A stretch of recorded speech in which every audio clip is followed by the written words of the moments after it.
Let's do one thumbnail still, and then I can grab that one. Well, it's DADGAD, I mean, look. Boring, but this. You know what I mean? That's why you can play a gig without other people.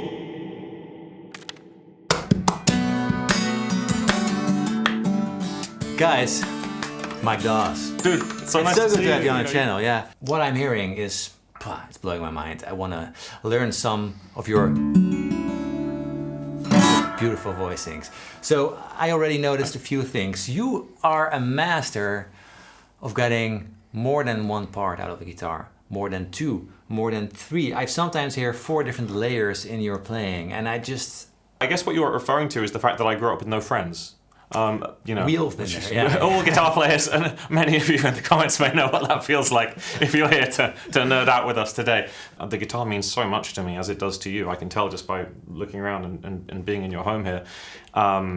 That I just wanted to kind of learn to play with more control. So actually, when I started, my electric guitar got broken, and it was being glued on the table, and that was when I was like, oh, this is actually 6 pianos. You know, you're looking at the 6 chromatic kind of strings here, like this, and when you look at it like that, you can actually arpeggiate little chords and things.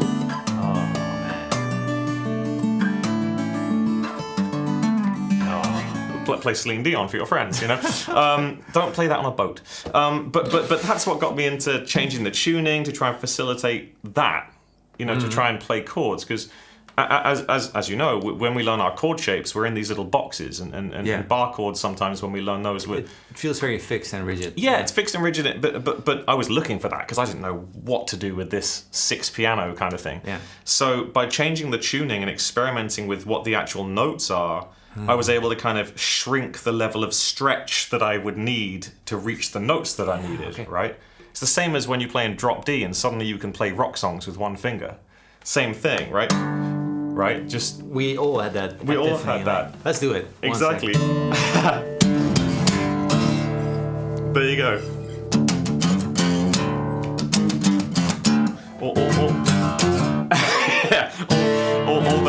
The Limp Bizkit riffs are coming back strong. Yeah. But by tuning to actually what ended up being DADGAD tuning, which I know. DADGAD, you know this. Okay, yeah, you were telling me earlier you play in open D, or sorry, open D. Yeah. So very similar, but with a G here.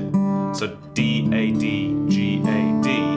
That was the nice way of getting some of these shapes to sound nice by having these strings kind of be able to resonate, you know. So I was writing these little poor man's piano songs, you know, to a point of playing multiple layers.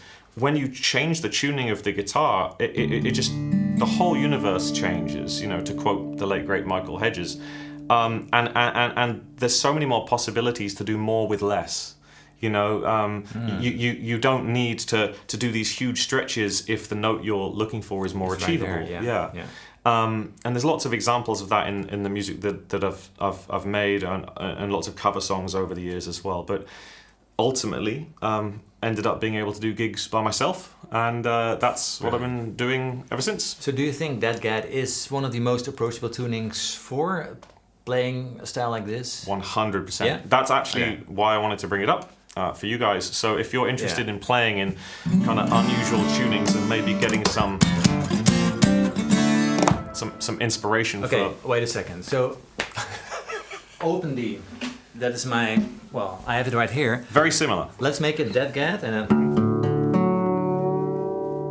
That's it.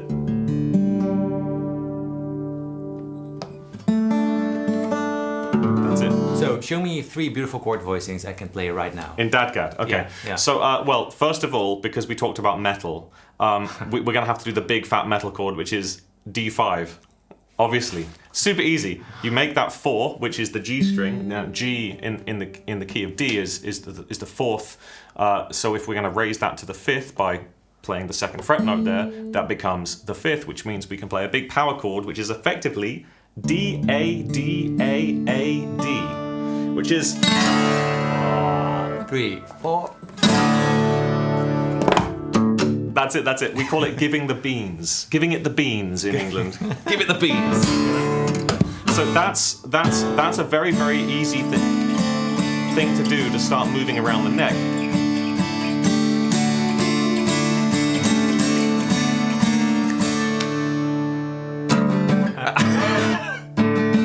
Yeah, so all my intuitions are in open D, so I'm gonna be 1 fret off on that string the entire video. Nice. I'm joking around, it's a very simple chord there, but the amount of times I find myself on stage just going, you know, I mean... It's gonna fill the room. It's gonna fill the room, exactly. Because you get that low D, man, it's awesome. The most important shape that you've used in so many songs, which you can use in DADGAD, was that very first shape I was using when playing like a piano. Okay, but I'm just putting it up right now. So what I'm doing is playing 5, 5, 5, and then 4 on the G string, and then open, open.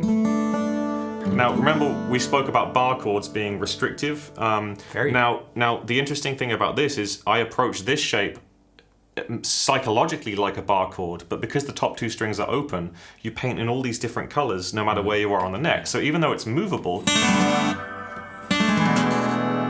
get these different flavors. You might recognize that chord. That's the classic. Exactly, right? So this shape, you can move around on the 2nd fret, you can move around on the 5th fret, the 7th fret, even the 3rd fret.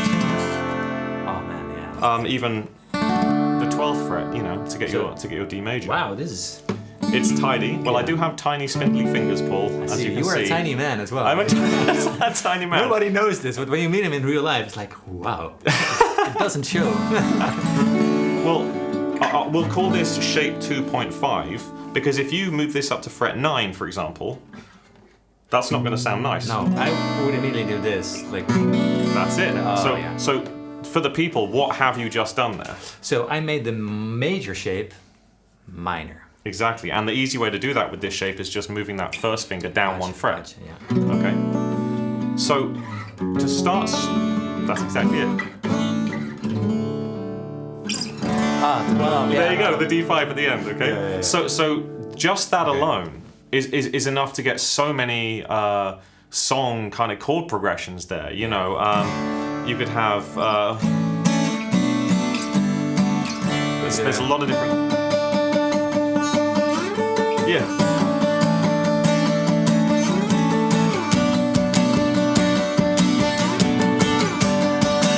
I didn't think I'd be doing Coldplay with you today, Paul. That's fantastic. We need Chris Martin next time. Yes, yeah.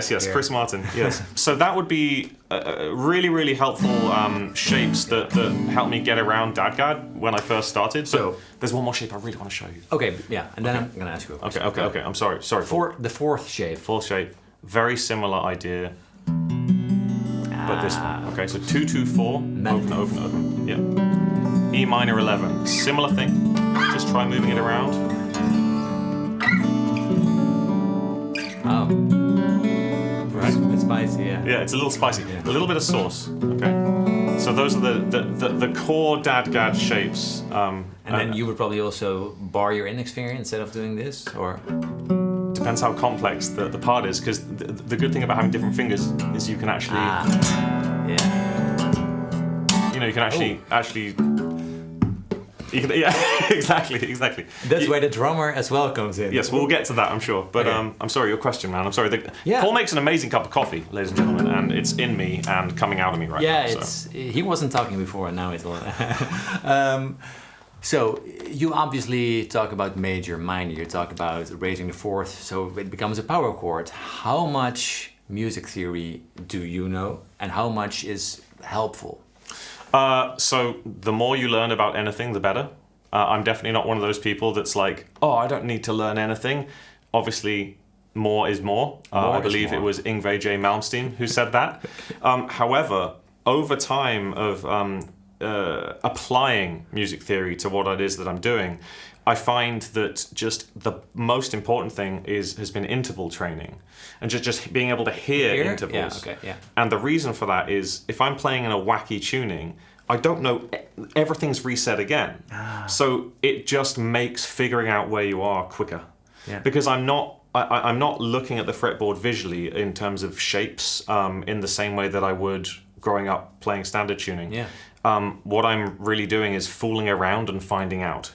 And the finding out is easier if you can understand the relationship between the notes you're hearing. It's the same with techniques. It's like this is why, you know, when I started, I tried to be a sponge and learn every guitar technique I could. But then when it came to writing music, the very first things I was writing, I was trying to cram stuff in there for the sake of it. But the best stuff comes when you just forget all that stuff and you just write intuitively. And I always try to write with the melody first, like the melody and the harmony as the first things, and then all the other stuff gets filled in later. You know, I have plenty of songs that do all that stuff, and I'm not knocking that, but I'm trying to play like a tune at the same time. Yeah. So an example, let's just say, I was fooling around earlier. There's a song on my second album where there's a very simple melody, like it's just the easiest, most boring diatonic thing. We can continue on this. What I love about what you play often is where you have these like these semitone. Oh yeah. Well, it's DADGAD. I mean, look, boring, but this. You know what I mean? That's why you can play a gig without other people, because now it's a grand piano. Okay. Do that slowly. Oh, this was a Pierre Ben-Susan exercise I learned a while ago, but I mean, the idea of tuning your guitar in a way that facilitates playing scales with one note per string. Right.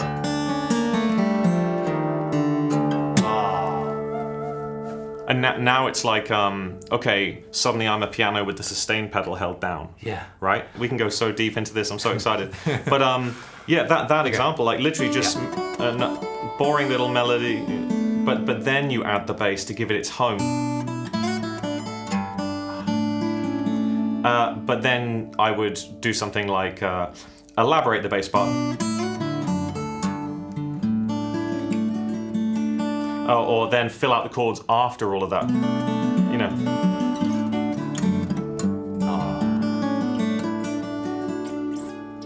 There we go. You know, so and then maybe the percussion at the end.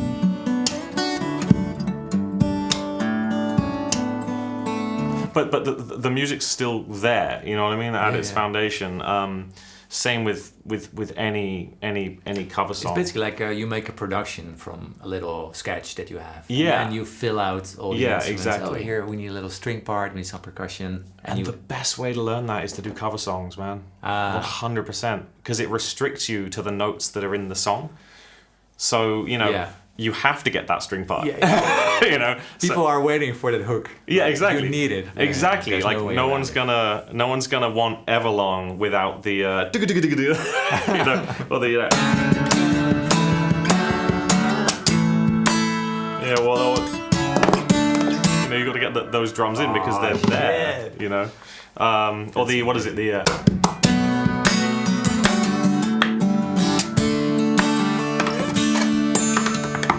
you know, you got to get the in there. There's so much happening. Okay, so for a sec, what if we take one of your tunes that you played? Was it Yeah. Let's build it up slowly. Let's start with the chords. It's from a top of D minor C.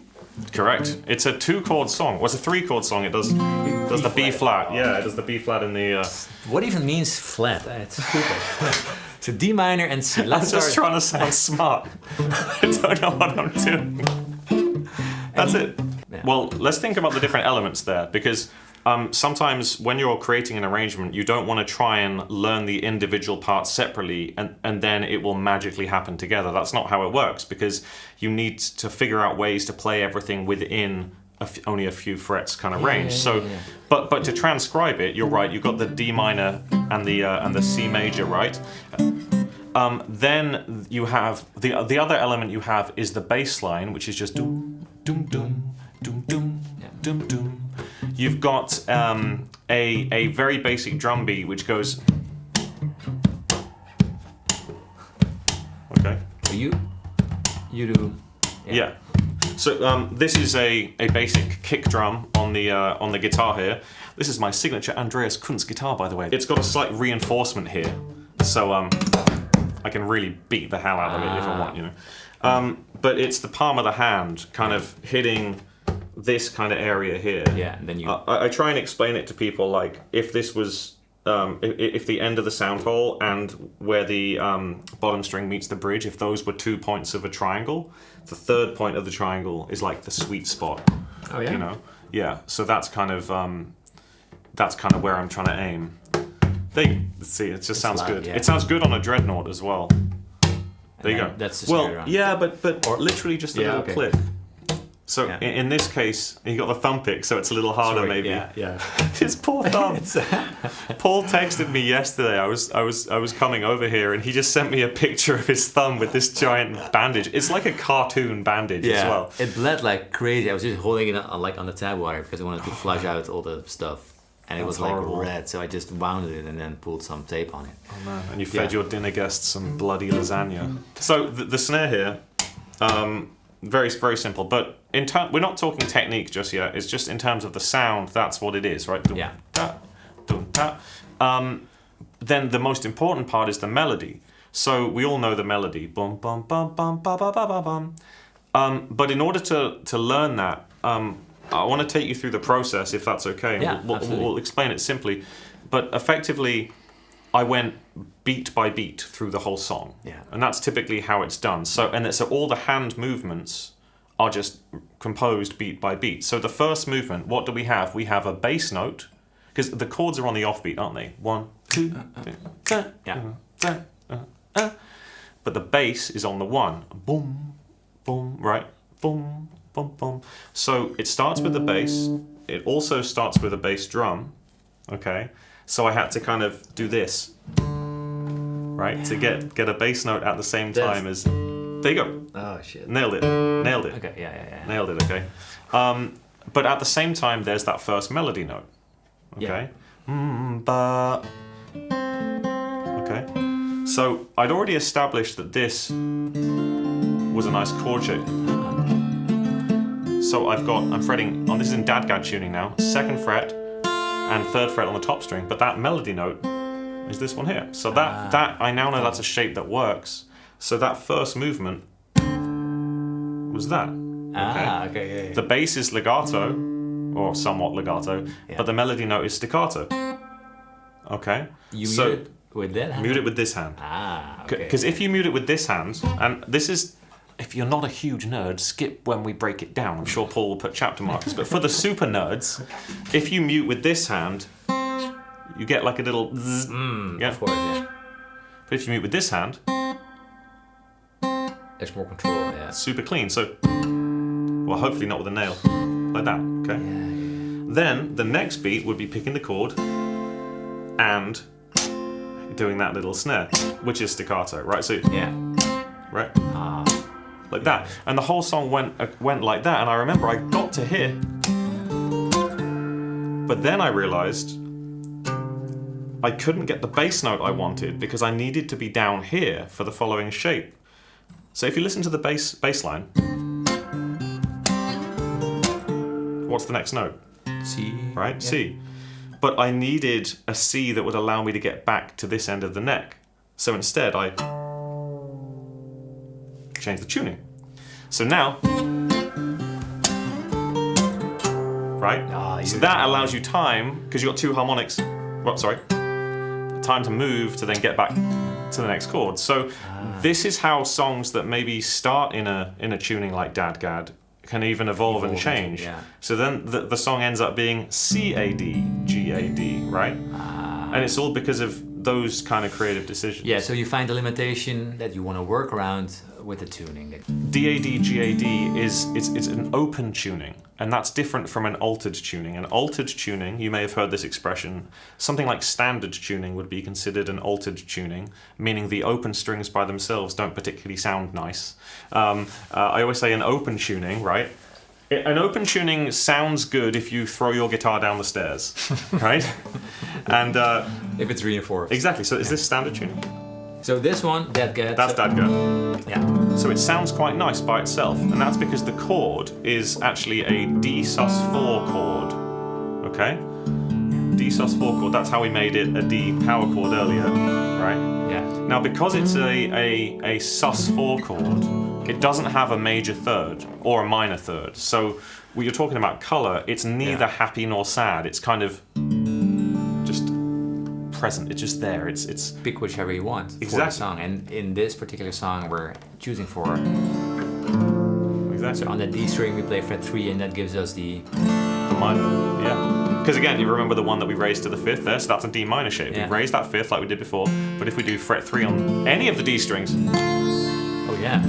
Because remember, we got 3 of them to choose from now. This would make me D major.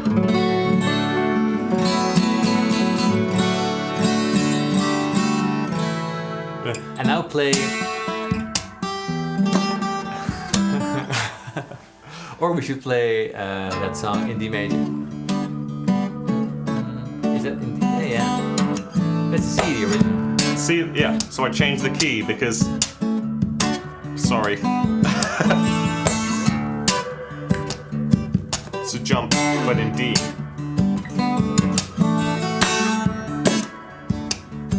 And nothing gets me down.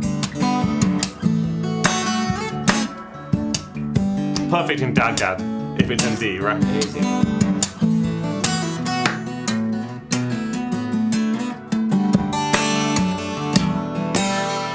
Right? All those sympathetic strings work to its favor. Yeah. You know, it makes it easier. The way you added those kick drums in, it just looks like you don't even think about them.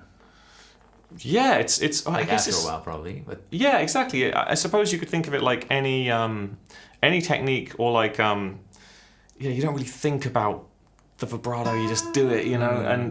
But I do remember spending a whole day going, you know, because it's not just getting the elements like this. It's about how to combine them with 100%. other notes, or getting them with a chord.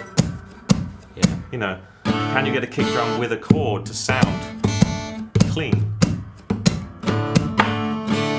With My thumb pick and a busted thumb. I'm so sorry for your thumb, dude. But once you get that and you spend the time doing that, then suddenly,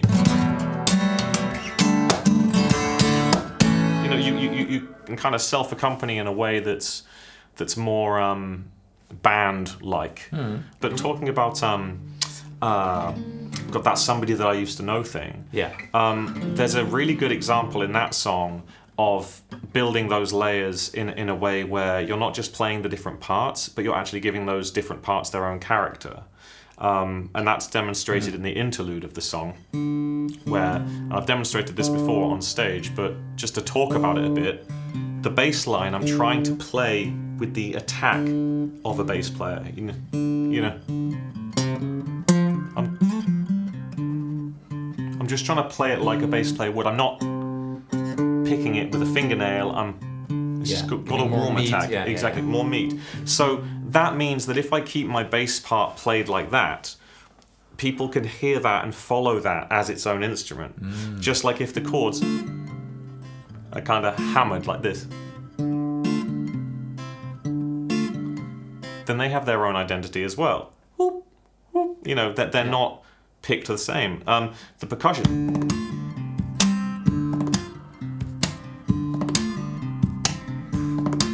That kind of has its own kind of identity as well, because it's the wood. And then the melody. You know, that because that's harmonics.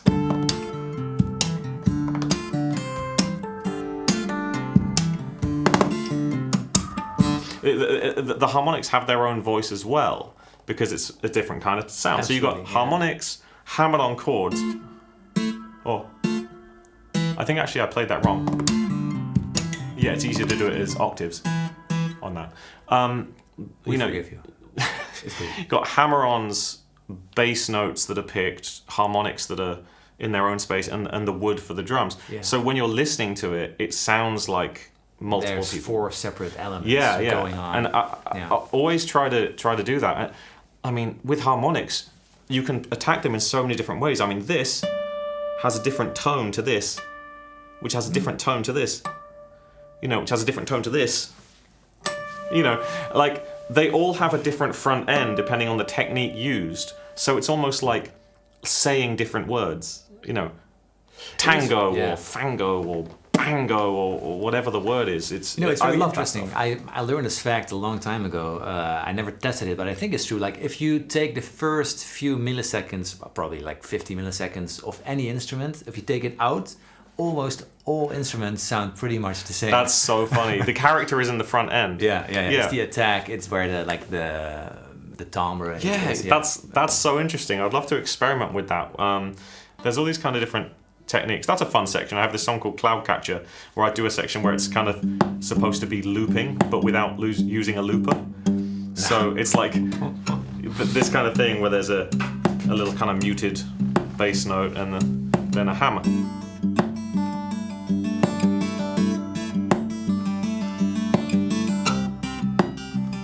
Because they're all three different voices, you know? Melody, which is just picked, you know, so...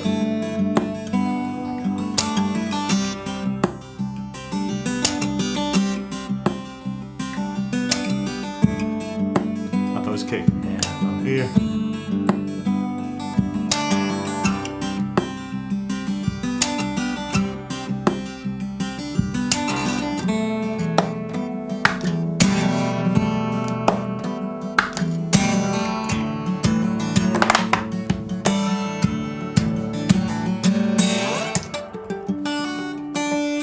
You know, just similar thing with the layers, but it's beautiful. I just played that because it's another demonstration of give the layers different voices. Yeah, you know, it's just like different people in your band doing different things. But, so for everyone watching as well, there's no effects. It's acoustically. I hear the same as what you are hearing. There's just got some reverb from the tone wood too, but otherwise tone wood amp too. This is literally the sound in the room as I'm hearing. No party tricks today. Lots of party tricks. Well, yeah. that's all. I'm a one party trick pony, my friend.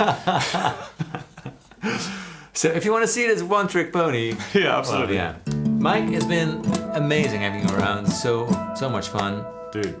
Finally, it's a pleasure, dude. Thank you so much, and hopefully see you again soon, in the Netherlands, or maybe yeah. see some of you on the road. I just actually announced my biggest tour ever in the UK for next year.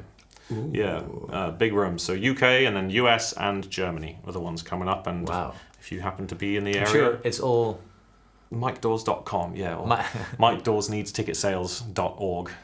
Something like that. No. Real human music, my friends. Two humans hanging out. Love you, man. Great to see you. Thank you. Thanks, guys. Bye. Peace.